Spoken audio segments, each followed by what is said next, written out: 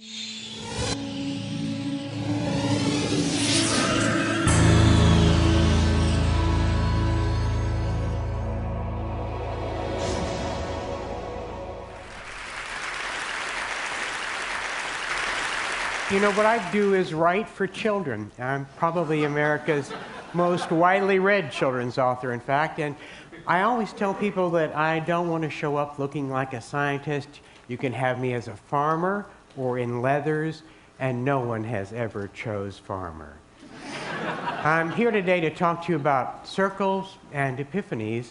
And you know, an epiphany is usually something you find that you drop someplace. You just got to go around the block to see it as an epiphany. That's a painting of a circle. A friend of mine did that. Richard Bolingbroke. It's the kind of complicated circle that I'm going to tell you about. My circle began back in the 60s in high school in Stowe, Ohio, where I was the class queer. I was the guy beaten up bloody every week in the boys' room until one teacher saved my life. She saved my life by letting me go to the bathroom in the teacher's lounge. She did it in secret. She did it for 3 years, and I had to get out of town. I had a thumb, I had $85, and I ended up in San Francisco, California, met a lover, and back in the 80s found it necessary to begin work on AIDS organizations.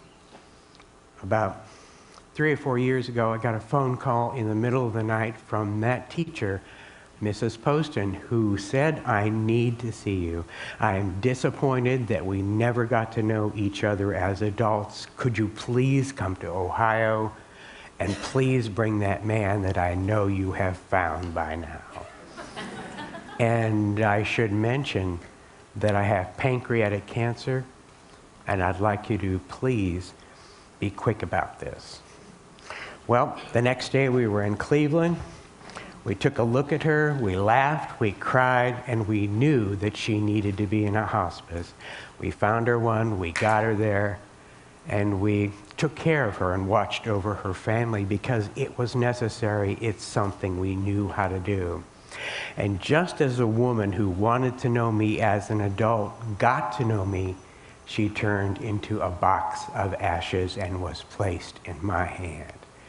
And what had happened was the circle had closed. It had become a circle. And that epiphany I talked about presented itself.